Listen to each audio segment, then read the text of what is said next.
Well, I mean, this protest has been called for, led and promoted by far-right groups and anti-vax groups, and there's a big overlap between the two at the moment, unfortunately.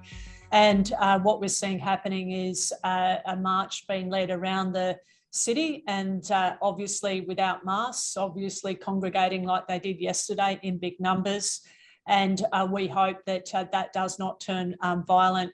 This is an example of these groups hijacking concerns that some people have in the community, spreading lies, misinformation and lies about the vaccine, all to further their own ends. And in the end, these lies are really, really dangerous.